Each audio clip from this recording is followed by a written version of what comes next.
Drew McIntyre barbarically beaten with a steel chair to open Monday Night Raw and then shows up miraculously without a fucking mark on him in the main event. Also, Kurt Angle announces his WrestleMania opponent and makes all of our nightmares become a reality. And WWE has added yet another layer on top of this Ronda Rousey story for the Raw Women's Championship by adding Travis Browne, her husband, into the mix on yet another awful edition of Monday Night Raw. Is this what you want? This fucking foliage? Is this what you want? Mr. Dips?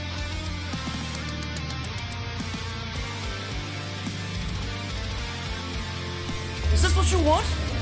Me standing in front of EC3 buying designer coats? Is this what you want?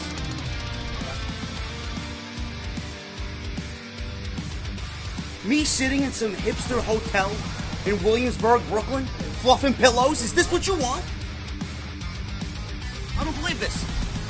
This graffiti art, hipster hotels, avocado toast. All I want is a fucking Guinness. An ice cold Guinness. What the hell does that mean?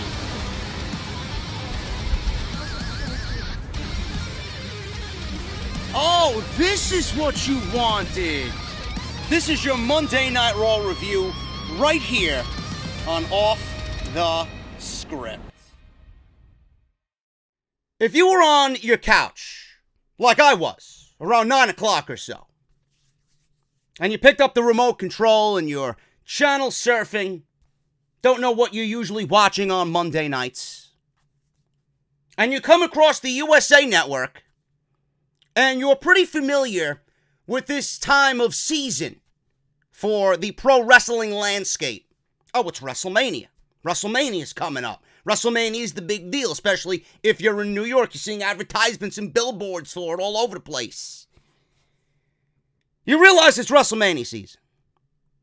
Turn on this show around 9 o'clock and you see No Way Jose. And you see his conga line standing outside the ring. And you see some fucking clown dressed in face paint with another fucking idiot wearing a hot dog on his head dancing around, you know, cheering, doing one of these numbers. And he's in the ring with Elias. And you're looking at this and you're watching this and you're thinking to yourself, I thought it was WrestleMania season. Your answer is as good as mine, people. Your answer is as good as mine. I don't know. I don't know. Does it feel like WrestleMania season to you? It certainly doesn't to me. Especially now with the fucking announcement of Kurt Angle's match at WrestleMania, which we will talk about. And I'm praying that someone in this company has a fucking brain. But we'll talk about it on what was another god-awful edition of Monday Night Raw. Chicago. Oh, I love you guys out there, man. I really do. I love my Chicago peeps.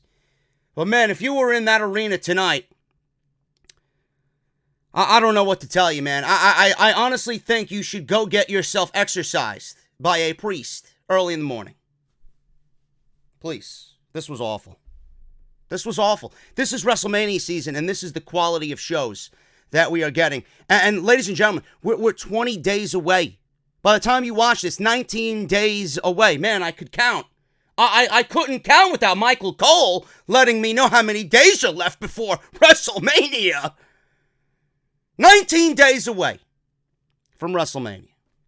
This is the show that we're getting. But hey, at least we got SmackDown Live tomorrow night with Kofi Kingston and the Gauntlet match kicking things off. Something that I'm genuinely interested in. So we'll see what happens with that. Anyway, folks, this show was fucking terrible. If you didn't watch it, God bless you. You made a right decision. I am sitting here and you guys can live vicariously through me for the next hour. I do the dirty work for you. I don't even ask that much. All I ask is if you hit the thumbs up, really. That's all I ask for. That's all I ask for. Simple. Anyway, man, we'll get into this shit show. We're going to go over the opening, which really didn't make any sense to me, seeing what we've seen in the main event. Ronda Rousey bringing Travis Browne and adding another fucking layer to this shit Sunday that is the Raw Women's Championship match at WrestleMania. Kurt Angle announcing Baron Corbin as his WrestleMania opponent because he's having sleepless nights over what happened with the Raw GM position. Yes, this is the storyline per WWE. Kurt Angle cannot live with himself because of his termination from Raw General Manager.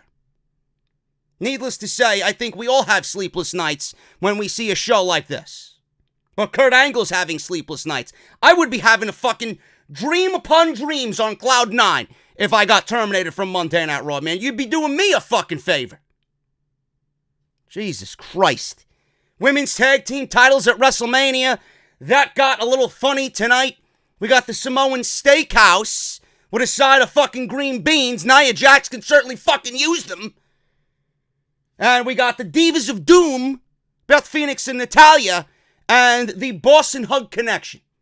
We'll go over that as well and everything else that really didn't fucking matter. Oh, Bobby Lashley and Lio Rush were in a tag team match with Braun Strowman and Finn Balor. Man, you guys missed a doozy tonight. Jesus Christ, man. If you bought a ticket to that show and sold it, just like my friend Jesse did. My friend Jesse actually is a Chicago native. Someone at work, I believe, he knows at work, and someone at work offered him tickets to go to this show, and he said no. I joked around with him tonight. I'm like, man, you turned this fucking show down. How the fuck could you, man? How could you? You're missing all this excitement. Anyway, man, let's go into the usual shtick here. Social media, JD from NY206 on Twitter and Instagram. Make sure you guys follow me on Instagram. Trying to get my followers up over there. Twitter, you guys know the deal. I was on Twitter all night, ranting and bitching and complaining. Nothing new there. Hit that subscribe button down below. Turn on that bell for all notifications. And Patreon, patreon.com/JD from NY206 if you guys want to support through the Patreon page. If you guys missed them, all the videos that you might have missed are on the channel right now live. That little drop-down box, the eye that's in the top right corner of your screen, is where you're going to need to go. We talked Fastlane last weekend, going into this weekend. Obviously, last weekend's Raw, SmackDown, NXT. If you missed part 1 of Off the Script and part 2 of Off the Script, WWE voted worst wrestling promotion of 2018, man. My God, how could that be after a fucking thriller of a show tonight? They got 2018 worst promotion of the year. They're certainly working on 2019. Eminem to take legal action. I'm not talking about the fucking peanutty chocolate delicious treat that I like chilled. Talking about Slim Shady. Will the real Slim Shady please stand up? Will the real writer of this show please stand up? Because I'd like to have a fucking word with you. He's taking legal action, possibly, of a WWE news leak. Cry me a fucking river, Marshall Mathers. In part 2, we talk about Finn Balor and the Demon returning. And then in part 3, WWE was exposed for lying over the last 10 years, which is not really news to me. They lie about everything. And they were exposed about their WrestleMania numbers and attendance figures. So if you guys want to go check that out, you certainly could do that live. And all the videos you might have missed are in the annotation that you see in the top right corner of the screen. Go and get your t-shirts, man. JD's Elite at bonfire.com. Exclusive home of this beautiful new shirt. That is linked down in the description of this very video. So please make sure you guys go and do that. And if you do have a shirt, I would love for you to wear it to our meet and greet at Hooters, 155 West 33rd Street, New York City, across from Madison Square Garden. JD from NY meet and greet 1 to 4 p.m. April 5th, Friday. That's right before NXT TakeOver New York, where we are guaranteed to have a good show, unlike tonight. And we are guaranteed to have a new NXT champion, being that my boy, Tommaso Ciampa, is out injured, and he had to relinquish the title. So make sure you guys go and get your shirts and then come on out to Hooters, man. Friday, April 5th. We have 50 confirmed right now coming, and another 40 who are interested in coming. I'm not sure you guys will be there all at the same time, but that's pretty fucking decent numbers if you ask me, man. So thank you guys so much for all your support on everything that I do right here on Off the Script. Shout out to Sal Rex for this beautiful new design that we got here for Monday Night Raw. And shout out to Big Hodge Media for the new Monday Night Raw intro. I've been asked Are we getting one for SmackDown and NXT? The answer is yes, as soon as he squares away some time. The man is a very busy individual, and once WrestleMania rolls through, and once we get through House of Glory, we'll be working on that once the weather starts getting nicer in New York City, man. Thank you guys so very much for all your support. Let's hit this Monday Night Raw review, man. We'll start at the top, which was Seth Rollins and Brock Lesnar. Yes, Brock Lesnar is alive. He showed up on Monday Night Raw. He showed up to work with the Universal title. Wow. And Renee Young throws the nice little comment out there. Well, at least he showed up to work tonight. No shit, Renee. No shit. Can you get any more easy with the fucking comments? Yes, I see that he showed up to work. Do you want to give me another bit of information that I might not know? Jesus Christ. So Lesnar's there, Heyman's there. They do the usual shtick. Seth, says Heyman, necessitated an appearance by Brock Lesnar. He said Seth is a revisionist. Certainly, there's no revisionists on the Raw creative team. And a burn-it-down Suplex City arsonist. Says he spins tales of Shakespearean. No, make that Heyman-level proportions. Said Seth claims that Lesnar is a stylistic problem with people of Seth's athletic prowess and style. I'm getting a little confused here, man. This is a little too much at this late hour for me. Heyman listed the opponents that Seth said gave Lesnar a tough battle. So he ran through them. Styles, Bryan, Balor. Heyman said, what was the common theme through all of those matches? The winner was Brock Lesnar. Heyman talked about how Seth wants to face Drew McIntyre tonight. I had no interest in this match because we've seen it about 4 different times already before tonight. And asked what Seth is thinking. Drew's music played. He comes on out. And I'm like, oh shit. A stare down between Drew and Lesnar. Now, this was a match that a lot of people wanted to see be the main event of WrestleMania before anything else really was drawn out for WrestleMania 35. And something that I would like to see, certainly in the future, between these two men. So the dynamic here with these two really wasn't anything tonight, but it was Drew McIntyre pretty much laying into Paul Heyman about how it's great to be respected around here. So Drew's music played. He comes out. Lesnar turned and looked at Drew on the stage. He said it's about time he receives the respect that he deserves. He told Chicago that while he talks, they need to close their mouths and open their ears. Oh, they had their ears open, and they didn't really like anything over the course of the 3 hours. He told Lesnar to ask his advocate to find him a new opponent for WrestleMania because he plans to brutalize Seth Rollins tonight. And he won't make WrestleMania as a result. Seth comes out from the back with a steel chair and barbarically beats down Drew McIntyre with his coat still on, by the way. I'm guessing his coat has some fucking magical powers. This man was barbarically beaten with chair shots over and over and over again. Had to be at least double-digit chair shots. Just keep that in mind. Okay? Keep that thought in your head. And that was pretty much it. Seth entered the ring. Lesnar leaped to the floor. Seth said Lesnar was impressed with how Seth handled the steel chair.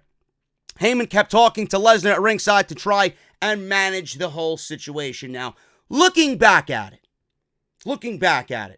McIntyre was there.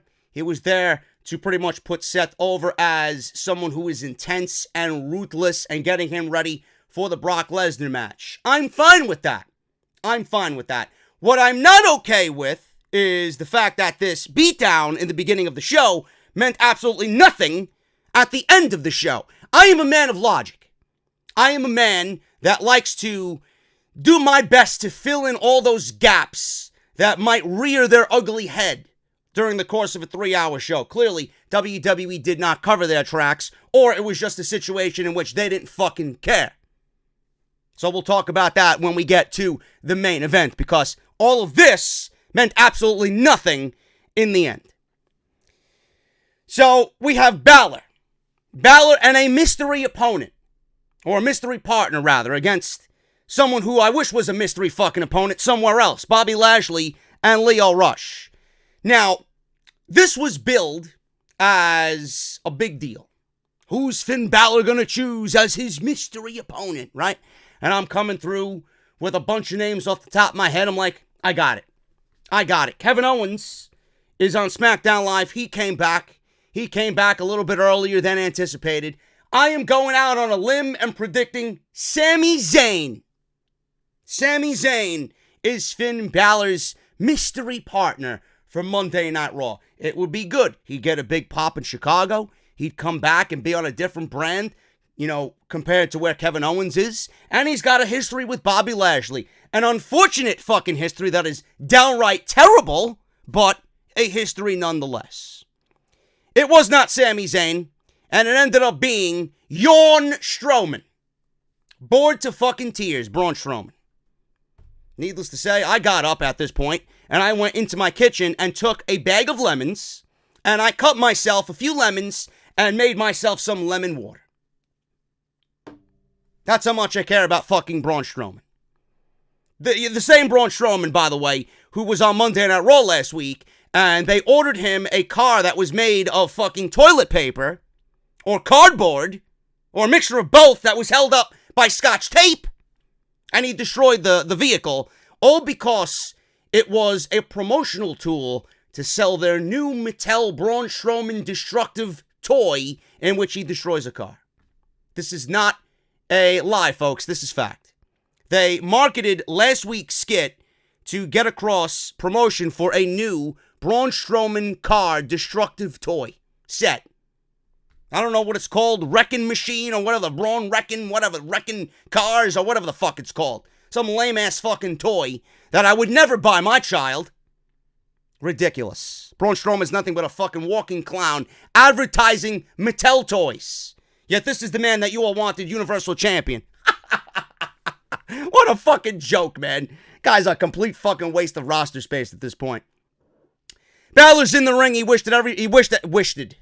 You see how fucking tired I am? Don't even want to fucking be here right now. He wished fans a belated St. Patrick's Day. I wish all of you a happy St. Patrick's Day as well. I hope that you celebrated with a nice cold Guinness. I could certainly use one after this fucking show. He said luck wasn't on his side when he lost the IC title to Lashley. Luck is never on our side on Monday nights. But he doesn't plan to be a former champion for long. Thank you, Mr. Balor, for ruining what is another WrestleMania segment on April 7th. That's pretty much an insider term there for I will be seeing you at WrestleMania.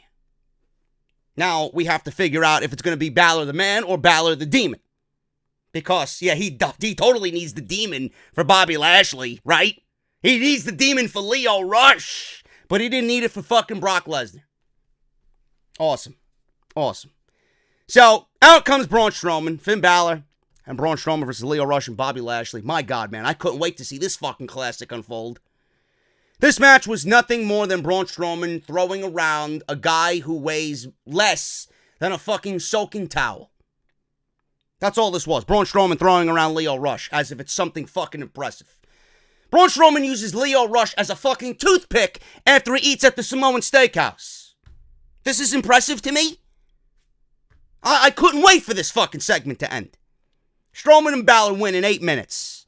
Strowman went back after Rush was in the ring. Lashley regained his senses and retreated up the ramp, leaving Rush alone.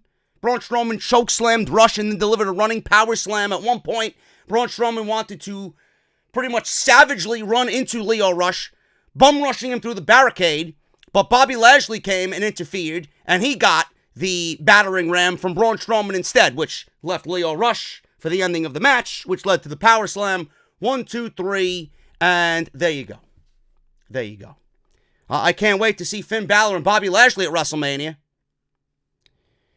Moving on here.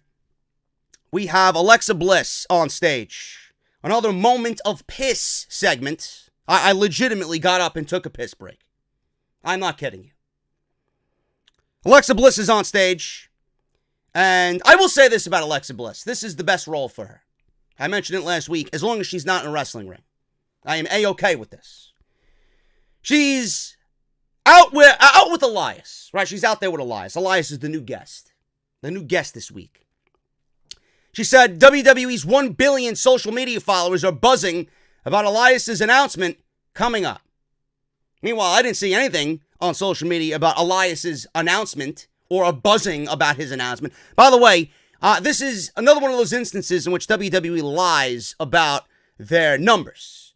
They lied about their WrestleMania figures for the last 10 years, and they lied about them having 1 billion social media followers. WWE snuck this one underneath the table, man. You don't think WWE is smart? You don't think they know what they're doing?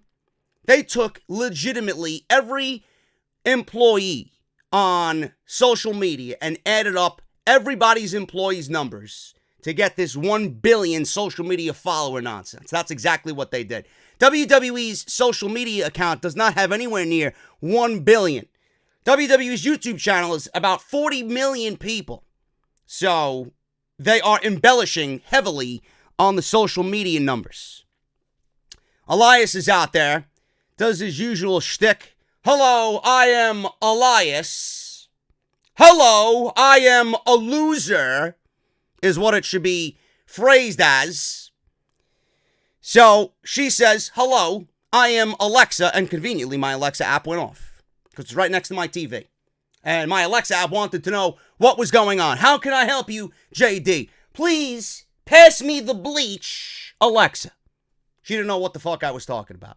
I can't do that for you at this moment, she said. Not Alexa Bliss, but my Alexa. Amazon Alexa, by the way. Clowns. She said, this is a safe place. Really? Monday Night Raw is a safe place? Monday Night Raw would be the last fucking place I would think is a safe place. I would not pick Monday Night Raw to be a place in which I would be hiding from a zombie apocalypse.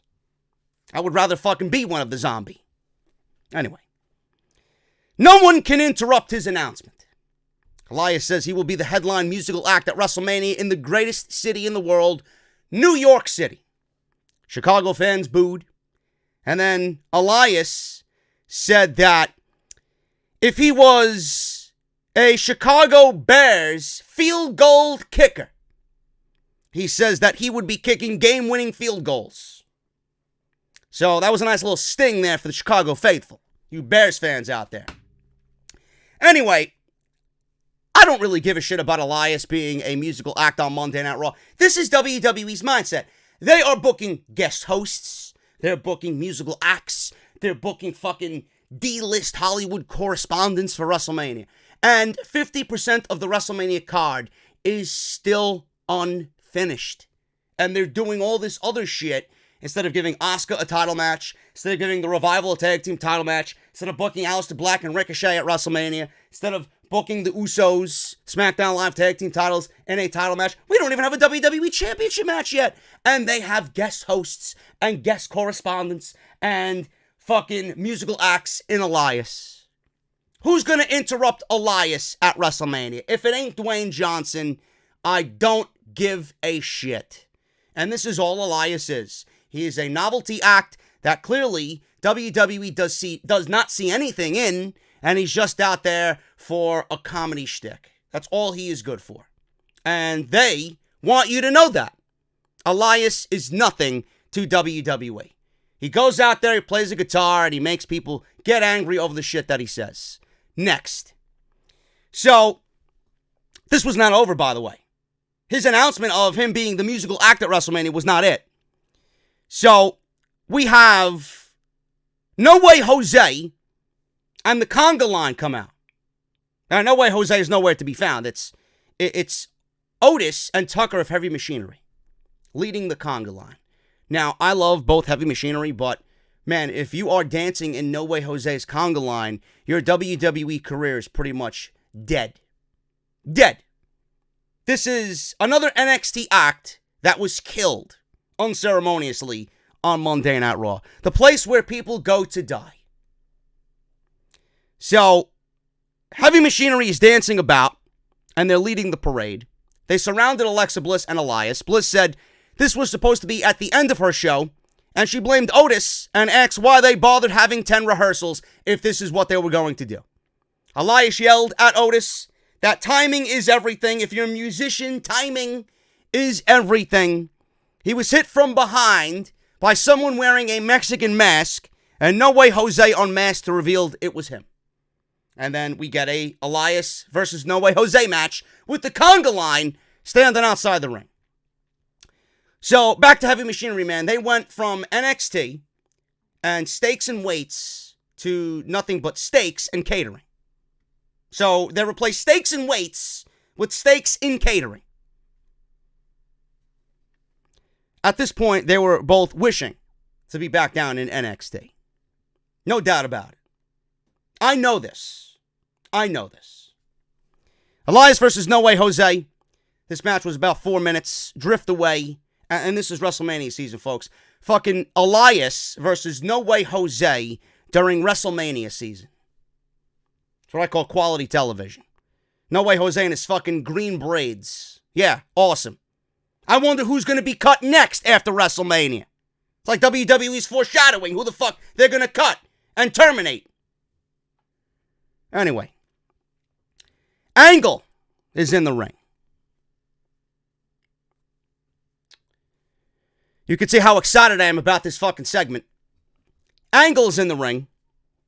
And he thanks the McMahon family for letting him pick his opponent for his retirement match. Really? Really? Did Kurt Angle really pick his opponent for WrestleMania? I mean, Kurt Angle is one of the greatest of all time. He's one of the greatest to have ever stepped in the ring and done this thing called professional wrestling. Now, I believe Kurt Angle is very appreciative of everything that the WWE's given him. And I know that Kurt Angle would love to go out the way that he wants. But what he said next legitimately had everyone scratching their heads during this segment. This segment was such a negative blow to the overall feeling of the show that the show never recovered after that. Chicago literally was just exploding head one after the other with this announcement. So much so that they chanted for John Cena, and John Cena was not even in the fucking country. Angle thanked the McMahon family. He said there are so many he wants to face, but there's only one that he wants to beat. He said it's the man who made his life a living hell since he became the Raw GM. He said nothing would make him happier than making Baron Corbin tap out at WrestleMania so he can retire the happiest man in the world. Oh, it's true. It's damn true. This is one of the worst WrestleMania matches you could possibly ever book in WrestleMania history. Oh, it's true. It's damn true. There's no way that Kurt Angle went out there and picked Baron Corbin to be his opponent on his own volition. There's no way. There's absolutely no way. The announcement of this was felt all over social media. Every single person, from the fucking cretins who want to fucking curse me out to every podcaster in the game, all felt the same way. It's like we were one brain on social media tonight. Everybody said the same fucking thing. What? What? And the fucked up thing is, which I'm not surprised by, is none of us were surprised at all by this announcement. We all anticipated this. We expected this to be the announcement. We did. Now, this match is terrible. And this could possibly be the worst thing that I've ever seen Kurt Angle do for himself in his long, illustrious career. This does not resemble a WrestleMania match. And WWE pretty much gave us where we will be taking our bathroom breaks on April 7th. Now, I want to come down from the comedy, and I want to come down from joking around and just being a little salty over this fucking announcement. And no, Baron Corbin is playing this off on social media. Yes, please, please, continue to complain. I'm going to float down the river of all your tears, he says. Listen, bro, go fuck yourself, okay? You ain't cool. You're not cool with your berating of the fans, okay? We all know you're terrible. We all know you're fucking terrible. And this match is horrendous, okay? You don't belong in that main event spot with Kurt Angle. This is a once-in-a-lifetime fucking opportunity. The simple fact that Baron Corbin was placed in this by some fucking WWE creative higher-up is a fucking pathetic shame. The fact that they look at Kurt Angle's career, how could we close out this man's career who gave us his fucking body, life, and soul? How could we close out this man's career in the best possible way? Oh, that's right, Baron Corbin. There's no fucking way that Kurt Angle pick this man on his own. There's no way. There's no way. Now, the funny thing is, when this match was announced, the entire Allstate Arena was completely shell-shocked to a point where it killed the entire vibe of the show. They were hot to open the show. They went dead. Dead. You started to see fucking tumbleweeds float around the Allstate Arena. I think I seen one. Now, I am going to reserve judgment on this. And for one reason only. WWE made mention of Baron Corbin and the backlash that he was receiving on social media due to this announcement. Kurt Angle announced Baron Corbin as his opponent. And WWE on commentary announced that people on social media, the WWE universe, was just sending a ton of hate and backlash over this decision. And they actually read out loud what Baron Corbin said on social media during this explosion of this announcement. The fact that they did that gives me some glimmer of hope, and it should be a glimmer of hope for you guys as well. I don't know what's going to happen, but the simple fact that they mentioned that on social media has me feeling that this is not going to be the match at WrestleMania. I don't know why they did it to begin with. I honestly think that they did it just to bring some notoriety and some I guess, exposure to the match. I mean, clearly, they're looking for a reaction. This was a decision that was going to elicit this type of reaction. And that may be the only reason why they did it. They want Kurt Angle's retirement match to feel important. They want it to be looked at by everybody as a big fucking deal. And it's like WWE is working ass backwards here. How can we give the fans what they don't want so that they react to what they really do want? And every single person in that arena was chanting, "We want Cena. We want Chicago," of all fucking people. A town in which their hometown guy, CM Punk, took the WWE Championship from John Cena. That same John Cena was the man that they wanted at the end of the night in this segment. John Cena is the perfect opponent for Kurt Angle at WrestleMania. And WWE, like I mentioned, they did everything backwards. They wanted a reaction out of you, and they went about making the worst decision possible to get a reaction out of you just so that you give them the reaction to who there really is, or who the guy really is going to be in that match, which is John Cena, because nobody else makes sense. Jason Jordan is possibly never going to wrestle again, and he was in that Kurt Angle's illegitimate son angle. Chad Gable, who he wrestled tonight in a boring match, because not the fact that the work rate was boring, it was just the fact that the crowd was so blown away by the shitty announcement of Baron Corbin that they really didn't give a fuck about what was going on in the ring with Kurt Angle at that point. You know, Chad Gable could have worked if Chad Gable was being built up as a protege to Kurt Angle. Shelton Benjamin could work. You know, Finn Balor could have worked as well, because Kurt Angle made mention in several interviews that he would love to wrestle Finn Balor. Daniel Bryan is another guy, but he's tied up with Kofi Kingston. There were rumors of The Undertaker possibly wrestling Kurt Angle, but Undertaker doesn't want that match at Mania. Brock Lesnar is another one, but he's tied up with Seth Rollins. There are several names that Angle could go up against at WrestleMania. Most of them have matches themselves at WrestleMania, and some just really don't make sense. Or the individual has been off TV, so it's not going to make sense in this 2 to 3 week time frame. But John Cena is a guy who you could plug into this situation or any situation, and he's going to make the fucking most of it. The simple fact that John Cena has history, or as much history with Kurt Angle as anybody. You know, it was, I don't know how many years ago, John Cena's debut took place in Chicago at the Allstate Arena against Kurt Angle. WWE missed the boat on a tremendous announcement by announcing John Cena in this arena on this very night for WrestleMania. If that goes to show you how little WWE cares about history and importance and making WrestleMania feel special, I don't know what to tell you. They genuinely don't give a shit. Baron Corbin's announcement sucked the wind and the life out of this entire crowd. In Chicago, of all places. That is difficult. That is a difficult thing to do, and they did it. They did it tonight. Awful. Kurt Angle versus Chad Gable. This one went 12 minutes. Went a little bit too long. And whoever laid this match out They had to know with the announcement of Baron Corbin that they were not going to be interested, they meaning Chicago, were not going to be interested in chain wrestling for the first 6 minutes of this match. Then it started to pick up towards the end. They went to commercial break. After the break, Angle backdropped Gable. Gable came back with a sunset flip. Angle rolled through and applied an ankle lock, but Gable quickly counted and rolled Angle up for a near fall. Angle back suplexed Gable. Gable came back in and applied the ankle lock on Angle.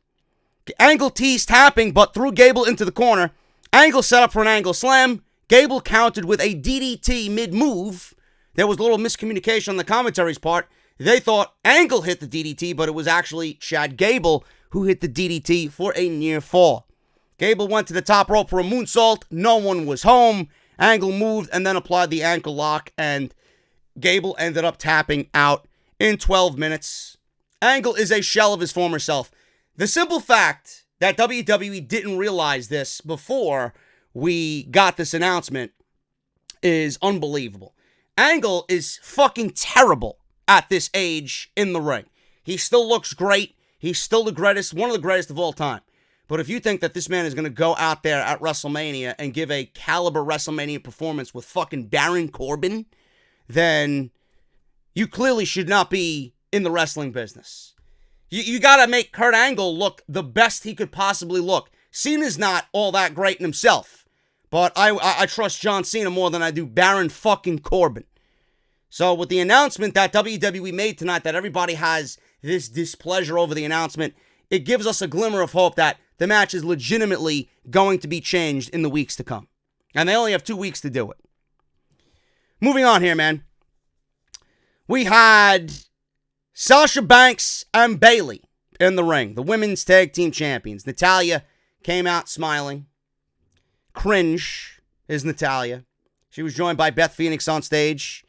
And I got to say this, man. I knew where they were going with this. I don't know if they're going to add a 4th team. It makes sense that they will add a 4th team because the Iconics on SmackDown Live, both Peyton Royce and Billie Kay, have been lobbying for Sasha and Bayley to show up on SmackDown, which they did announce tonight that Sasha and Bayley will be on SmackDown Live on Tuesday. So it looks like we're headed towards a fatal 4-way. I knew what we were going to get before this segment was even announced for the show. But Beth Phoenix, man, standing in the ring with Natalya, I got to say this about Beth Phoenix. I don't care that Beth Phoenix is back. Beth Phoenix coming out of retirement for WrestleMania is not going to get me interested in this match at all. I don't give a shit about Beth Phoenix coming out of retirement. You may very well care about Beth Phoenix, but I don't. And it adds on top of everything else that I mentioned, every single match, or most of the top matches for WrestleMania, have a part-timer / Hall of Famer / McMahon involved in it. That's not WrestleMania to me. That's not WrestleMania to me. The more you do that, the more longer the show is going to be. The more matches are going to be added to the show. The longer the show is going to be in general. And everybody else that you aren't featuring on the card is going to have to be placed in a fucking match, which is going to make the matches add up slowly but surely. We are talking about a rumor of 17 matches at WrestleMania. 8 hours. I don't even want to work for 8 hours. Never mind watch WWE programming. Bullshit. Anyway, Beth Phoenix. I was talking about Beth Phoenix. I don't give a fuck about her coming out of retirement. This isn't going to generate interest from this viewer. But Beth Phoenix looks fucking phenomenal. And she looks like she hasn't missed a day of retirement. She's been away for 6 years. And I'm looking at Beth Phoenix and I'm thinking to myself, man, she looks fucking great. That if you took her right now and you put her in this women's division, it's as if it would be a perfect fit. She looks great. Anyway, they're in the ring with the boss and hug connection. And Beth says she respects the heck out of Sasha and Bayley. She said that she wishes she had the opportunity to win the tag team titles when she was competing full time. She said at first she was content to watch from the commentary booth. But then she saw Nia Jax and Tamina try to set them back with their jealousy and pettiness. Beth also said that they awoke the dragon. I don't know what the fuck that means. And I think that one went over everybody's head. I don't know what the fuck they were meaning by awaking the dragon. So if you guys have any inside scoop on that, please sound off in the comments below. She said maybe her and Natty's dream could possibly still be a reality. My dream has yet to become a reality, an enjoyable Monday Night Raw. She said she loved her WWE career and all that she accomplished, but there's just one thing missing, and she eyed Sasha and Bayley's women's tag team titles. She said since they are saying they'll take on any challenge from anywhere, she said she's ready to step out of retirement, stand beside Natalya, and challenge them to a match at WrestleMania for those women's tag team championships. Bayley said it would be a huge honor, but they wouldn't like, to do this right now because they feel that Beth Phoenix needs a little bit more time to prepare, which was Bayley saying in the most sweetest way possible, but it was a shot at Beth Phoenix. Bayley said Beth has been retired for 6 years and the competition has evolved. Natty said, with all due respect, the Glamazon is a WWE Hall of Famer. Natalya said she won the women's title in this arena in Chicago and she's not afraid of them. Sasha asked Natalya, who the hell do you think you're talking to? So they accepted the challenge and they had a little brawl in which Beth Phoenix took Sasha Banks and threw her off of Natalya, which prompted an impromptu match between Sasha Banks and Natalya. Now, this went to a no decision, thank God, because anything revolving around Natalya has zero interest. We had the Samoan Steakhouse come out, meaning Nia Jax and Tamina Snuka both came out. The Samoan Steakhouse, with a side of sweet potatoes and some buttered rolls, maybe a glass of wine, preferably, maybe a nice cheesecake for dessert, New York cheesecake, maybe strawberry cheesecake, depending on how you're feeling. Samoan Steakhouse. Go. I hear it's a great time. Just make sure you RSVP and make a reservation. No winner. There's no decision here. So we get them involved at the end, which only adds to my assumption that now a third team was added to this thing, and Nia Jax even stated, I'll see you at WrestleMania. Great. Thank you for making WrestleMania just a little bit worse in my eyes. And I'm assuming we'll get the Iconics added on SmackDown Live. Mojo Rawley was shown talking to himself in the mirror. I don't know who the fuck he's talking to. I think Monday Night Raw legitimately drove him insane. These promos have been showcased since January. I wish he would jump through the mirror and fucking disappear into another dimension.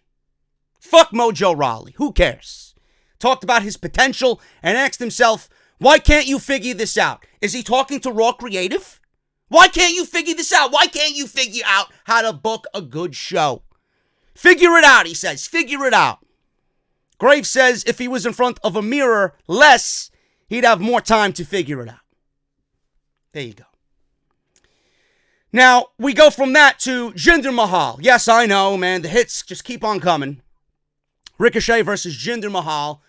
Aleister Black. You're wondering where Aleister Black is. He's usually tied with Ricochet. Well, Aleister Black is on his honeymoon with Zelina Vega.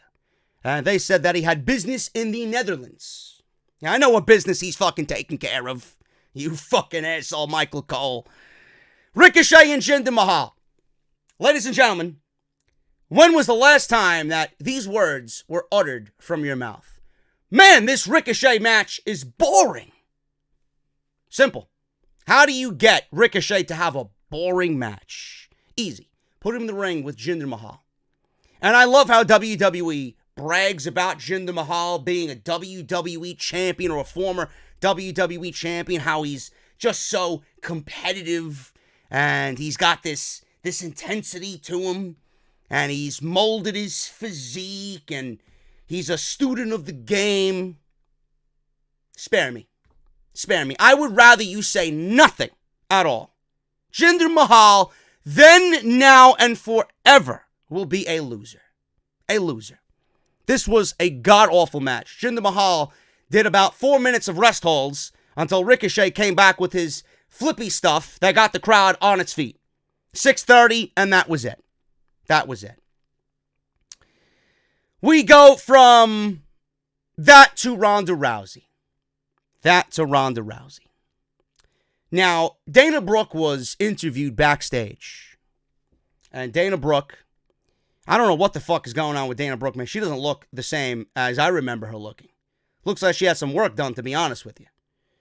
But regardless of that, Dana Brooke is backstage, and she's with Charlie Caruso. She said, no offense, but Dana doesn't have the same resume as the other opponents that Ronda Rousey has defeated. Yes, the only thing that is on Dana Brooke's resume is the chef specials from Titus Catering on Tuesday night. There's nothing on Dana Brooke's resume. You see NXT, and then you see the fucking chef specials. And there's about 8 of them. Some seafood, some Italian, some Mexican. There's a few Thai specialties in there as well. Titus deals in everything. That's the only thing on Dana Brooke's resume. And the fact that she loves blueberry crumble. You see, the reason why Dana Brooke got this match with Ronda Rousey is that she thought that she was on the tasting list for Titus's new dessert, blueberry crumble.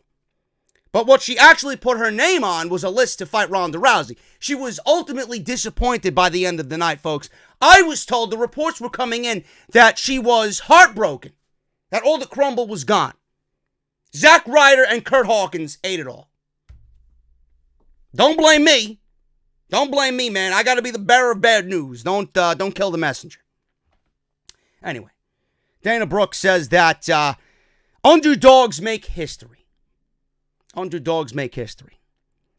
She said she's not naive. She said she might not be better than Rousey, but she has to be better than her for just 3 seconds so she can become the Raw Women's Champion. She might not be better than Rousey. I don't think Dana Brooke is better than anybody.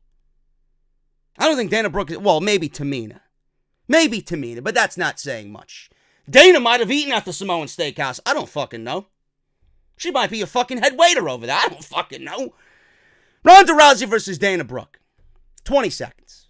20 seconds. I physically heard Titus yell from catering, honey, listen, the crumble is not ready. Can you go out there and actually have a legit match, please? Maybe give me another minute or two. Then I got to pull it out of the oven. I got to keep it on the windowsill for about 20 minutes. It's got to cool down because you can't cut into the crumble all hot. You know? You got to let it cool for a second. You got to enjoy it. Anyway, 20 seconds. 20 seconds. Armbar, and that was it. Dana Brooke was crying in agony as I was crying as this show was just getting more awful as the fucking minutes went on. Rousey left the hold on for an extra 15 seconds because I think she heard Titus as well. Rousey shoved a referee who worked to pry her off Dana. Rousey then goes to the outside and meets her husband who's sitting front row. Security's at ringside. They tried to control Rousey, but Rousey attacked one of them. Brown grabbed the security guy and elbowed him in the face. I'm guessing he's going to be fined as well, being that he is a paying customer. He isn't an employee of the company, but they fined Ronda Rousey and undisclosed amount. So Brown grabbed Rousey and pulled her over the barricade, and they left through the crowd. Now, I had to go back and watch this because, again, I was preparing myself a snack while this was going on, and before I got back to my couch and sat down and resumed my position, this match was over. You really can't blame me here. I mean, I'm not going to sit and watch this match. I expected it to go short. I didn't expect it to go 20 seconds, but it ended the way it did, and rightfully so. Now, I went back and I watched this, and I had my buddy Jesse point this out to me, which I have to reiterate here because this was done purposely for this night and for Ronda Rousey, and Dana Brooke was the woman to do it. Now, normally, Alexa Bliss, when she fought Ronda Rousey, was double jointed. She made that arm bar look even more devastating than it really is because Alexa Bliss can twist her arm and bend her arm in ways in which it looks fucking nasty. Okay? Dana Brooke did the same thing here. If you guys go back and watch Dana Brooke in this armbar, Ronda Rousey legitimately did nothing but hold Dana Brooke's wrist. She didn't bend. She didn't twist. Ronda Rousey, all she did was hold Dana Brooke's wrist, and Dana Brooke did the rest. And she made the armbar look more devastating than Ronda Rousey was really letting on. She bent her arm in a way in which it looked mangled, and she was screaming in agony. And WWE put Dana Brooke in this situation because she was the best candidate to get the armbar over. to really take that fake comment that Ronda Rousey took and said, you want a fucking armbar? You know, all your shit is fake. So they're making Ronda Rousey out to be legit. And in this case, they picked the right candidate in Dana Brooke, and she did a good job. I don't believe I'm saying that. She did a good job. You know, she's terrible, but she did a good job. And job well done here. So, Ronda Rousey with this whole fucking, I don't give a shit gimmick. This, you know, everything is fake. Fake. And Ronda Rousey's legit. Everybody now needs to start paying attention to Ronda Rousey. I mean, this is the best Ronda Rousey has looked since her debut match in WWE. They were not going to bring Ronda Rousey in like this. It needed to be a situation in which she grew into it. You were bringing Ronda Rousey in because she's a spotlighted performer. You know, all eyes were going to be on Ronda Rousey. She's got to be the bubbly, smiley, fan-friendly Ronda Rousey because she's in the WWE. She had a great debut match. She won the title. And here we are. And this is the best iteration of Ronda Rousey to date. And there is no looking back from here moving forward.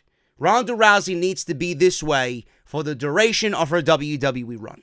I don't care. I think more people are legitimately interested, whether you are salty over her comments or not. You are legitimately interested in Ronda Rousey right now, and you have more interest in this match at WrestleMania than you did 3 or 4 weeks ago. That is the truth. Now, I don't see the fucking need to have Travis Brown in the fucking crowd and him being added to this shit Sunday because there's just so many fucking roots and detours and layers to this story. If it wasn't the suspensions and the brace and the knee injury and the Royal Rumble meaning nothing and then Becky having to go fight Charlotte and the DQ to get her in the WrestleMania main event. All this shit. Now you're adding Travis Brown of all fucking people? Why? Can we just go into this with Becky, Charlotte, and Ronda? What the fuck does Travis Brown have to do with anything? Unless Travis Brown is going to usher Ronda Rousey down to ringside, and we're going to get Ric Flair down to ringside with Charlotte, and maybe Conor McGregor is going to walk Becky Lynch down the aisle. I don't know. That's a little far-fetched out there, man. That's a little far-fetched. That might be a situation in which, you know, we're fantasy booking.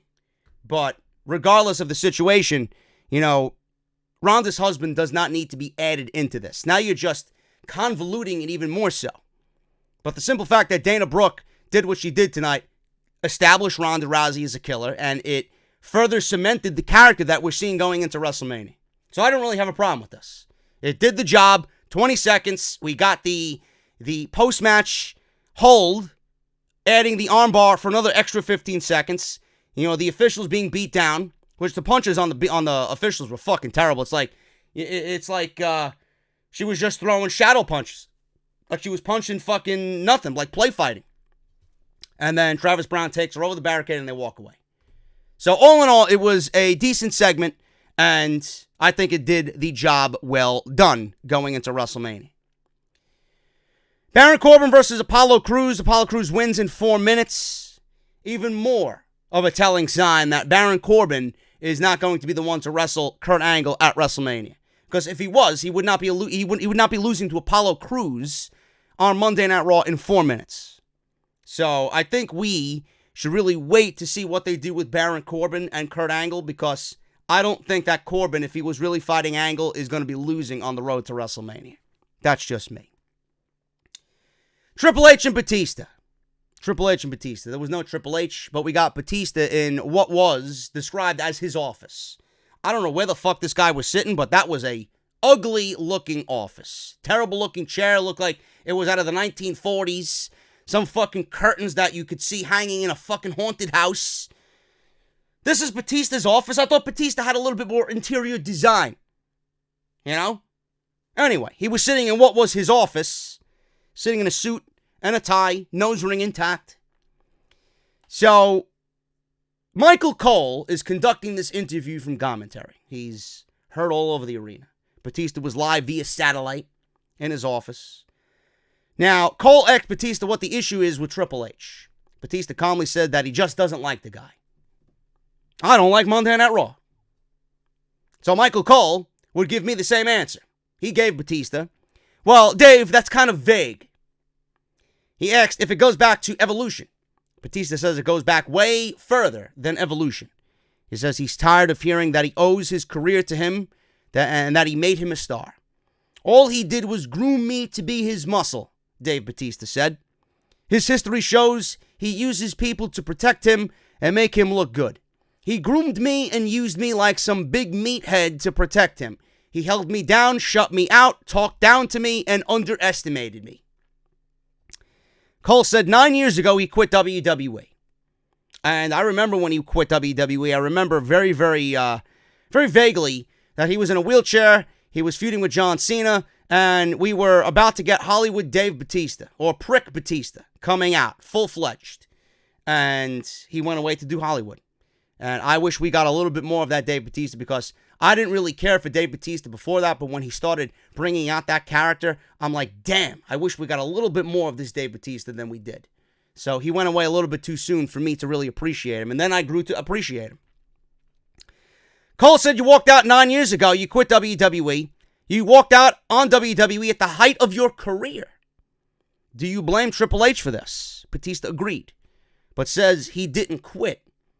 He asked everyone to imagine he had this guy who is supposed to be his buddy, but he's also his boss, and he's jealous, and he's trying to hold him down. Dave said Hunter was insecure and knew he couldn't beat him and wouldn't give him a fair opportunity. He said Hunter didn't think he was a big enough star to be on the top of the company. He said since he has left, he's gained worldwide fame and superstar status. I am now in control, says Batista. He said he put himself in this position to be in control without Triple H. I like where they're going with this. I thought this was very well done so far up until this point. Cole continued and said, Hunter has been nothing but fair to him in his career, plus NXT wrestlers as well. Batista then interrupted, took his glasses off, and asked him where the term cerebral assassin comes from. He said he has everyone fooled. He's the most insecure, selfish, jealous control freak I have ever met. Is he talking about Vince or Triple H? That's who the real Triple H is. He said hopefully one day soon Vince McMahon will wake up and fire his ass and end his professional career. He said at WrestleMania, I will end Triple H's in-ring career. Interview over. And then he started to yell, get out of my office. Stood up, yanked the earpiece out of his ear, and walked away. I thought this was really good. They put a lot of things out there that really played up the history between both guys and how long that they've known each other. Batista came off as a heel and a prick and very confident in what he's going to do to Triple H at WrestleMania. And they really did what they needed to do here, unlike they did last week. Batista was very, very good here. And he came off a lot better than he did spitting into the fucking mic like an animal last week, yelling, give me what I want, over and over again. That really didn't do anything as far as getting me interested in the fucking match. This is more along the lines of what I wanted. Now, they're talking about the history between Triple H and Batista, but they have yet to really pinpoint what happened within the last year or so. And the fact that Triple H ignored Batista and his cries to want to come back and wrestle him. You know, but I'm guessing that was where he mentioned that he's the most insecure, selfish, jealous control freak I have ever met. You could probably lump that into that, but I want to physically hear it from Dave's mouth. I want to hear it from Batista's mouth. The reason why we didn't get this match or Batista in the WWE last year when he wanted and came out specifically and stated, you know, I want to be back in the WWE. I want to do another year. I want to do the whole house show circuit. I want to do live TV and pay-per-views. I want to end my career at WrestleMania with Triple H and go into the Hall of Fame. This is what he outlined for himself, and they have yet to touch upon that here in these promos. But this was a lot better than what we got last week with them just yelling back and forth, setting up the no-holds-barred match. What are you going to do? What are you going to do? So right now, this is one of the marquee matches at WrestleMania. I'm not really, I'm more interested in seeing Batista than I am Triple H. And the fact that the match is no holds barred, it's going to give them a little bit more leniency to have a better match. Because nobody wants to see these two fucking guys wrestle. They want to see them beat the shit out of one another. So it should be an entertaining match, but I really wish that we get that extra fucking layer, that cherry on top of the cake as to really why Batista has not been in the WWE. And why he didn't come back last year. That would be the cherry on top of the cake. That's all they need to do. Instead of really going about and going into the history and why he quit and why he thinks Triple H is insecure, I feel like they're trying too hard to tell a story when the story was already there in front of them. I don't know. Maybe it's just me being very, very picky in particular. Charlie Caruso interviewed Braun Strowman, and she asked him about the gift card that he received from Colin Jost. She interviewed Braun and pointed out that Michael Chia Pet, said on Instagram that Braun could use some discipline after his actions. Says he doesn't care what those two idiots have to say on social media. He said that they should apologize to his face. He said he's so angry that he's entered the Andre the Giant Memorial Battle Royal and he's going to eliminate as many wrestlers as possible. So there you go. Braun Strowman is on the pre-show of WWE. Awesome. She said, as the host of WrestleMania, or in comes Alexa Bliss, she says, as the host of WrestleMania, she wants to make this right, and please do not do this. I'm trying to avoid all confrontations like this. Let me make it right. Braun says, all right, I'll give you 1 week, but if they don't respect him, then I'm going to show them what discipline really is. And that was it. So Braun Strowman has this storyline with Saturday Night Live, and he's in the Andre the Giant Memorial Battle Royal. I don't know how worse you can get with Braun Strowman. Drew McIntyre is in the ring, and I love Drew. I really do. I think he's a great heel. I think he's got a great look. A lot of people say that when they look at Randy Orton has the prototypical look of the perfect professional wrestler, man. I think we need to start saying that about Drew McIntyre, man. The guy has everything. The guy has everything. He's got the figure. He's got the physique. He's got the mic skill. He's got the in-ring ability. He's got it all. He's got it all. There's no reason why this guy's not on the top of WWE right now in his position. So he's in the ring. Okay? Now, remember when I told you? Remember when I told you how I did not like that beat down by Seth Rollins and how Seth Rollins took the steel chair and barbarically beat Drew McIntyre in the beginning of this show? The man walks out as if nothing ever fucking happened, man. It's as if Seth Rollins took him out for a cup of coffee instead of beating him over the back with a steel chair. Not one fucking limp, not one bruise, not one sign or body language of fucking being injured, nothing. He walked out there as if, hey guys, I'm here. I'm here. You know, can I get a cream and 3 sugars in that coffee, please? And you know what? I'll have a bear claw and a glazed donut, and I'll have a cheese Danish, please. Here's my Starbucks card. It's like he went on a fucking coffee date with Seth Rollins instead of being beaten with a steel chair. The guy showed up like nothing ever happened. And this is why I talk about logic. It does not exist in WWE. So what the fuck was the point of the opening of the show if you weren't going to sell the injuries in the main event? And you know what happened? The match started, and Drew beat down Seth for the majority of the match until Seth made a babyface comeback. He didn't even enter the match on the receiving end. He came into the match on the offensive instead of the defensive. But what the fuck do I know? I'm some fucking idiot wearing an AJ Styles hat who's talking in front of a microphone to you guys on YouTube. I don't know shit. Drew McIntyre stood in the ring. Says that he could tell at Fastlane that Roman is a shell of his former self. Here we go. Said last week he pulled back the curtain, and this is his yard now.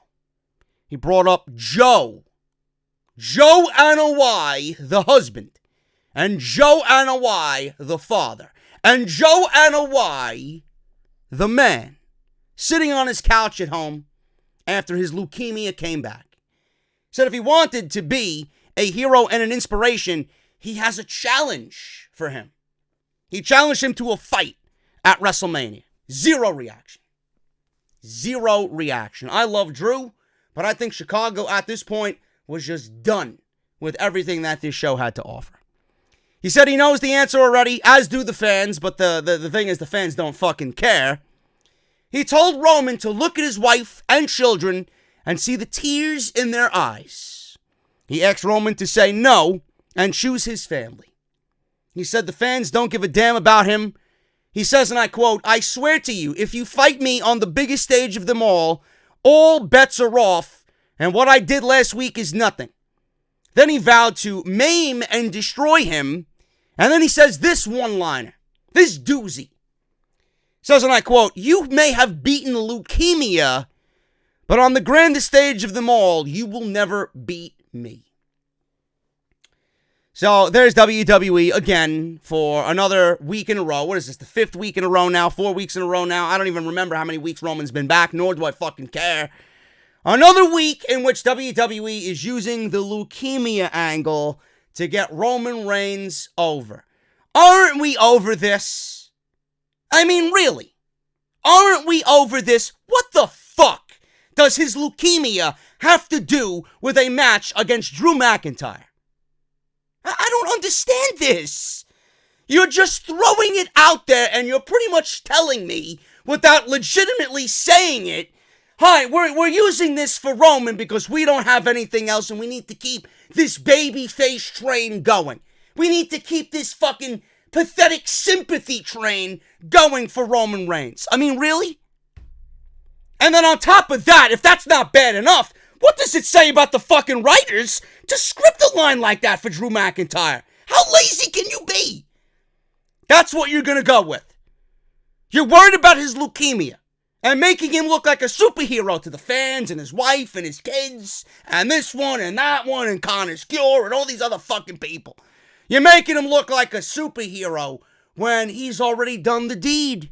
How many weeks can you beat it on our skulls that the man beat leukemia? Okay, I get it.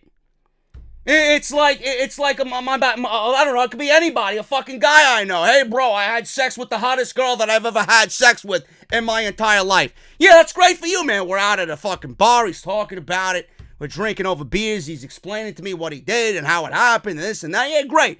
And then 2 months later, we're at the same fucking bar drinking the same fucking beer. Hey, man, I can't believe I had sex with that girl, man. She's fucking amazing. Yeah, you fucking talking to her? Or did she use you and play you like a fucking fiddle? You fucking asshole. It's probably all fucking 6 other guys. Who cares? Get over it. I'm done. I am legitimately done with Roman Reigns. And if these Roman stans out there don't understand that they're being played like fiddles. You're being played like a fucking harp. You know? You're being played like a fucking harp in the Lost Woods playing The Legend of Zelda. You know?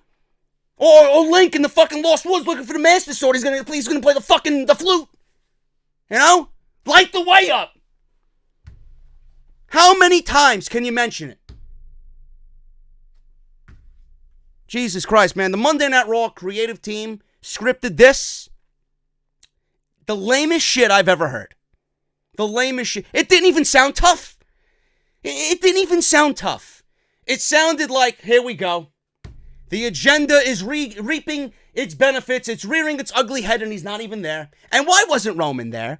Why wasn't Roman gracing us with his superhero presence in Chicago? I know why. It's because the Chicago fucking fans would have booed him just like they did the announcement of Baron Corbin and Kurt Angle on WrestleMania Sunday.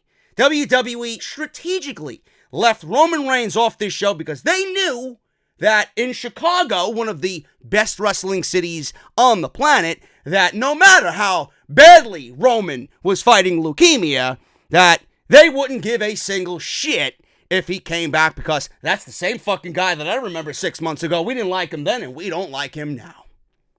Leukemia or not. And I think the Chicago fans know that the leukemia thing is really, really, really running out of gas. You're on E, WWE. Please don't fill up at your nearest gas station. It's over.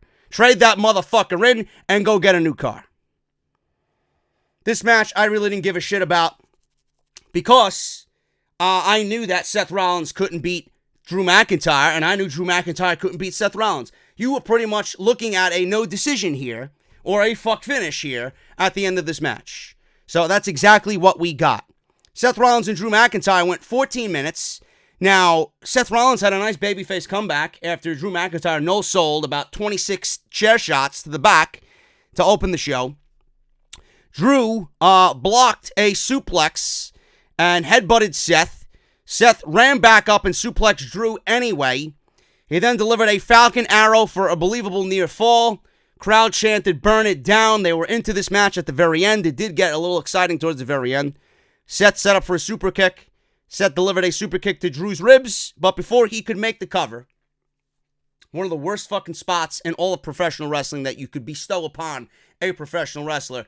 The guy, Seth Rollins, this is the #1 contender for the Universal Championship. This is what fucking pisses me off as a pro wrestling fan. Who the fuck would book a guy who's going to be in one of the main events at WrestleMania to look so fucking stupid? If you are a wrestling company out there, I urge you, I pray to you, I bestow my knowledge upon you. If you book an ending to a match in the way that they booked this match to close Monday Night Raw, you should be out of business.